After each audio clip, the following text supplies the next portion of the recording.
On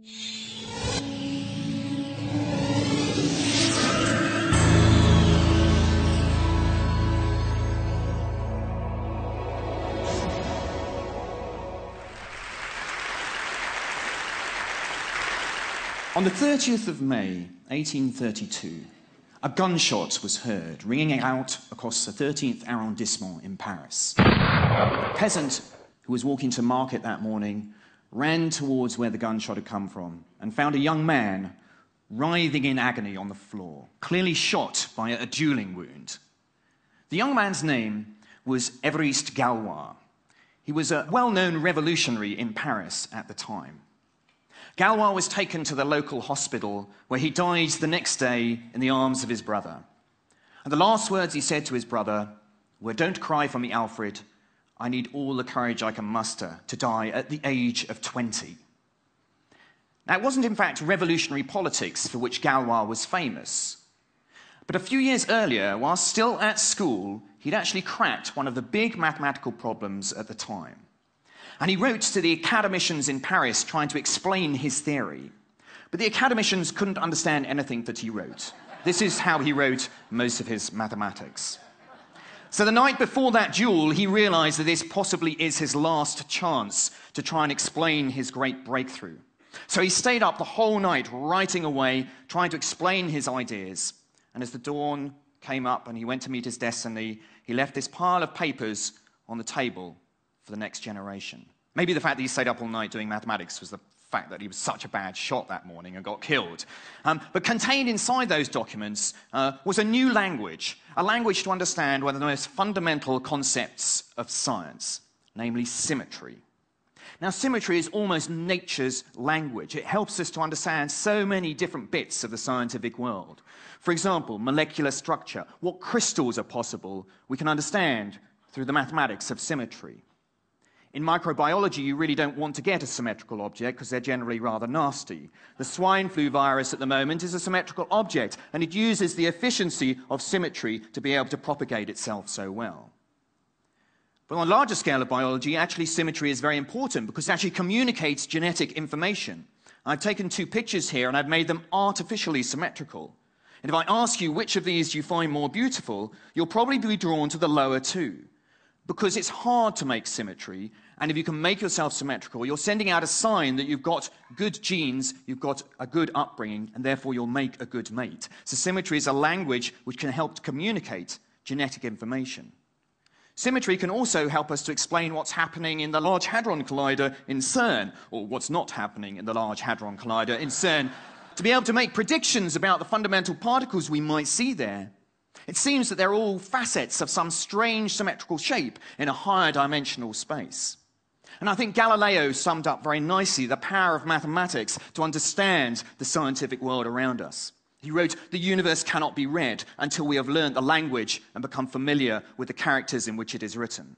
It is written in mathematical language, and the letters are triangles, circles, and other geometric figures, without which means it is humanly impossible to comprehend a single word." But it's not just scientists who are interested in symmetry. Artists, too, love to play around with symmetry. But they also have a slightly more ambiguous relationship with it. Here's Thomas Mann talking about symmetry in The Magic Mountain. He has a character describing the snowflake. And he says, he shuddered at its perfect precision, found it deathly, the very marrow of death. But what artists like to do is to set up expectations of symmetry and then break them. And a beautiful example of this I found actually when I visited a colleague of mine in Japan, Professor Kurokawa, and he took me up to the temples in Nikko. And just after this photo was taken, we walked up the stairs, and the gateway you see behind has 8 columns with beautiful symmetrical designs on. 7 of them are exactly the same, and the 8th one is turned upside down. And I said to Professor Kurokawa, wow, the architects must have been really kicking themselves and they realized that they made the mistake and put this one upside down. And he said, no, it was a very deliberate act. And he referred me to this lovely quote from the Japanese Essays in Idleness from the 14th century, in which the essayist wrote, "In everything, uniformity is undesirable. Leaving something incomplete makes it interesting and gives one the feeling that there is room for growth. Even when building the imperial palace, they always leave one place unfinished." But if I had to choose one building in the world to be cast out on a desert island to live the rest of my life, being an addict of symmetry, I would probably choose the Alhambra in Granada. This is a palace celebrating symmetry. Recently, I took my family, we do these rather kind of nerdy mathematical trips, which my family love. This is my son, Tome. You can see he's really enjoying our mathematical trip to the Alhambra. But I wanted to try and enrich him. I think one of the problems about school mathematics is it doesn't look at how mathematics is embedded in the world we live in. So I wanted to open up his eyes up to how much symmetry is running through the Alhambra. And you see it already. Immediately you go in, the reflective symmetry in the water. But it's on the walls where all the exciting things are happening. The Moorish artists were denied the possibility to draw things with souls, so they explored a more geometric art. And so what is symmetry? The Alhambra somehow asks all of these questions. What is symmetry? When are two of these walls, do they have the same symmetries? Can we say whether they discovered all of the symmetries in the Alhambra? And it was Galois who produced a language to be able to answer some of these questions. And for Galois, symmetry, unlike for Thomas Mann, which was something still and deathly, for Galois, symmetry was all about motion. What can you do to a symmetrical object? Move it in some way so it looks the same as before you moved it. I like to describe it as the magic trick moves. What can you do to something? You close your eyes, I do something, put it back down again, and it looks like it did before it started. So, for example, the walls in the Alhambra, I can take all of these tiles and fix them at the yellow place, rotate them by 90 degrees, put them all back down again, and they fit perfectly down there. And if you open your eyes again, you wouldn't know that they'd moved. But it's the motion that really characterizes the symmetry inside the Alhambra. But it's also about producing a language to describe this. And the power of mathematics is often to change one thing into another, to change geometry into language. So I'm going to take you through, perhaps push you a little bit mathematically, so brace yourselves, push you a little bit to understand how this language works, which enables us to capture what is symmetry. So let's take these two symmetrical objects here. Let's take the twisted six-pointed starfish. What can I do to this starfish which makes it look the same? Well, there, I rotated it by 1/6 of a turn, and still it looks like it did before I started. I can rotate by 1/3 of a turn, or 1/2 a turn, and put it back down on its image, or 2/3 of a turn, and a 5th symmetry, I can rotate it by 5/6 of a turn. And those are things that I can do to the symmetrical object which make it look like it did before I started. Now, for Galois, there was actually a 6th symmetry. Can anybody think what else I could do to this which would leave it like it did before I started? I can't flip it because I put a little twist on it, haven't I? It's got no reflective symmetry. But what I could do is just leave it where it is, pick it up and put it down again. And for Galois, this was like the 0th symmetry. Actually, the invention of this number 0 was a very modern concept, 7th century AD by the Indians. It seems mad to talk about nothing. And this is the same idea. This is a symmetrical, so everything has symmetry where you just leave it where it is. So this object has 6 symmetries. And what about the triangle? Well, I can rotate by 1/3 of a turn clockwise or 1/3 of a turn anti-clockwise, but now this has some reflectional symmetry. I can reflect it in the line through X, or the line through Y, or the line through Z. 5 symmetries, and then, of course, the 0th symmetry, where I just pick it up and leave it where it is. So both of these objects have 6 symmetries. Now, I'm a great believer that mathematics is not a spectator sport, and you have to do some mathematics in order to really understand it. So here's a little question for you, and I'm going to give a prize at the end of my talk for the person who gets closest to the answer. The Rubik's Cube. How many symmetries does a Rubik's Cube have? How many things can I do to this object and put it down so it still looks like a cube? Okay, so I want you to think about that problem as we go on and count how many symmetries there are, and there'll be a prize to the person who gets closest at the end. But let's go back to symmetries that I've got for these two objects. What Galois realized, it isn't just the individual symmetries, but how they interact with each other, which really characterizes the symmetry of an object. If I do one magic trick move followed by another, the combination is a 3rd magic trick move. And here we see Galois starting to develop a language to see the substance of the things unseen, the sort of abstract idea of the symmetry underlying this physical object. For example, what if I turn the starfish by 1/6 of a turn and then 1/3 of a turn? So I've given names. The capital letters A, B, C, D, E, F are the names for the rotations. So B, for example, rotates the little yellow dot to the B on the starfish, and so on. So what if I do B which is a sixth of a turn, followed by C, which is a third of a turn. Well, let's do that. A sixth of a turn, followed by a third of a turn. The combined effect is as if I just rotated it by half a turn in one go. So the little table here records how the algebra of these symmetries work. I do one followed by another. The answer is its rotation D, half a turn. What if I did it in the other order? Would it make any difference? Well, let's see. Let's do the third of the turn first, and then the sixth of a turn. Of course, it doesn't make any difference. It still ends up at half a turn. And there's some symmetry here in the way the symmetries interact with each other. But this is completely different to the symmetries of the triangle. Let's see what happens if we do two symmetries with the triangle, one after the other. Let's do a rotation by a third of a turn anti-clockwise and reflect in the line through X. Well, the combined effect is if I just done the reflection in the line through Z to start with. Now let's do it in a different order. Let's do the reflection in X first, followed by the rotation by a third of a turn anti-clockwise. The combined effect, the triangle ends up somewhere completely different. It's as if it was reflected in the line through Y. Now it matters what order you do the operations in. And this enables us to distinguish why the symmetries of these objects, they both have 6 symmetries, so why shouldn't we say they have the same symmetries? But the way the symmetries interact enable us, we've now got a language to distinguish why these symmetries are fundamentally different.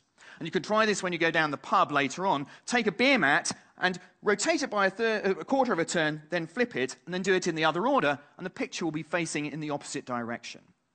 Now, Galois produced some laws for how these tables, how symmetries interact. It's almost like little Sudoku tables. You don't see any symmetry twice in any row or column. And using those rules, he was able to say that there are, in fact, only 2 objects with 6 symmetries.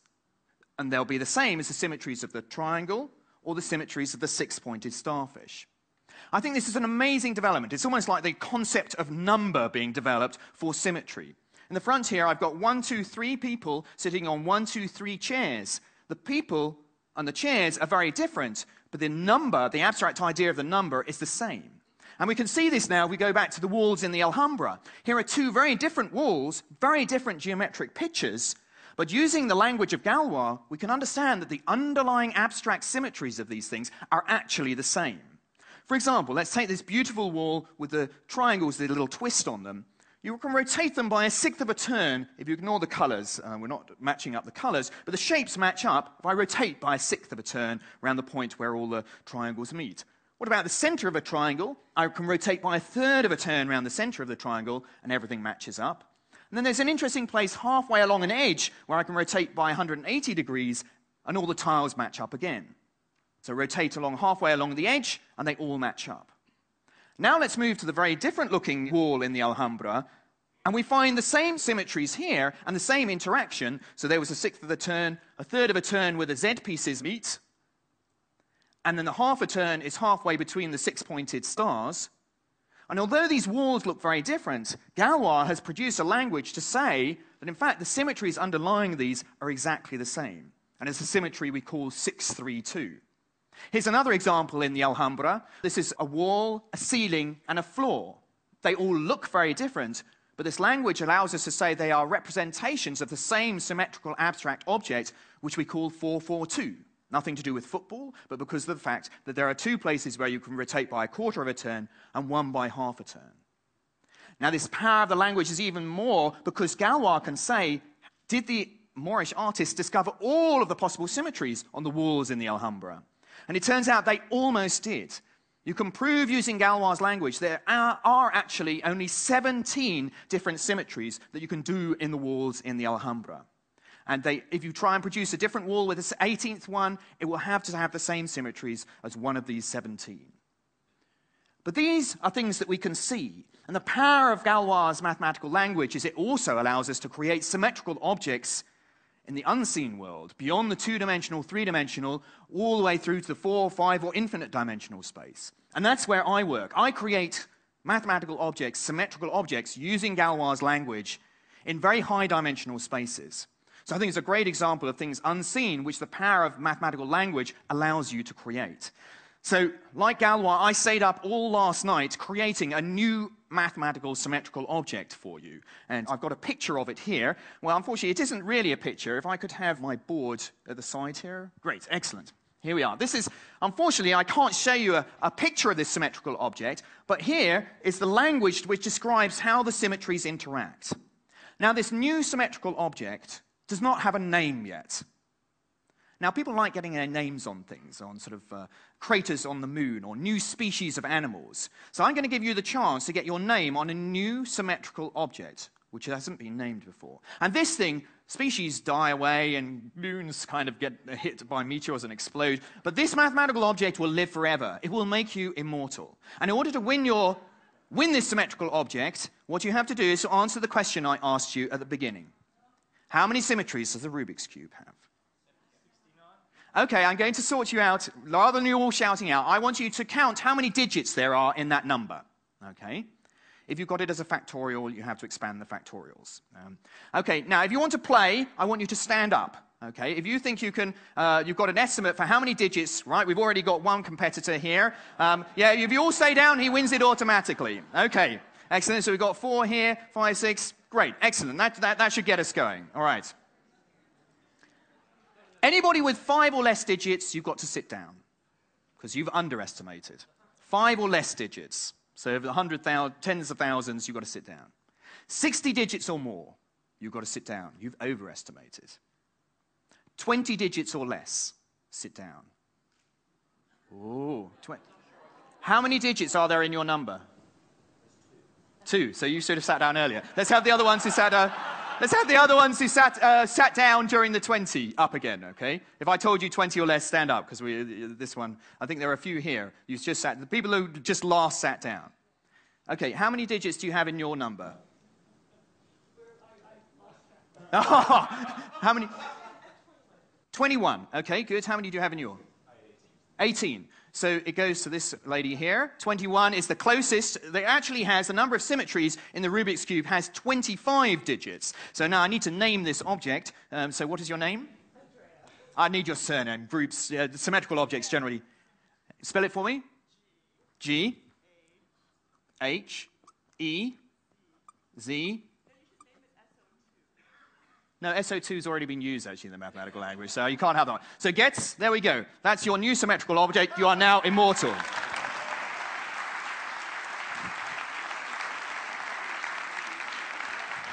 And if you'd like your own symmetrical object, I have a project raising money for a charity in Guatemala where I will stay up all night and devise an object for you for a donation to this charity to help kids get into education in Guatemala. And I think what drives me as a mathematician are those things which are not seen, the things that we haven't discovered. And it's all the unanswered questions which make mathematics a living subject. And I always come back to this quote from the Japanese essays in Idleness. In everything, uniformity is undesirable. Leaving something incomplete makes it interesting and gives one the feeling that there is room for growth. Thank you.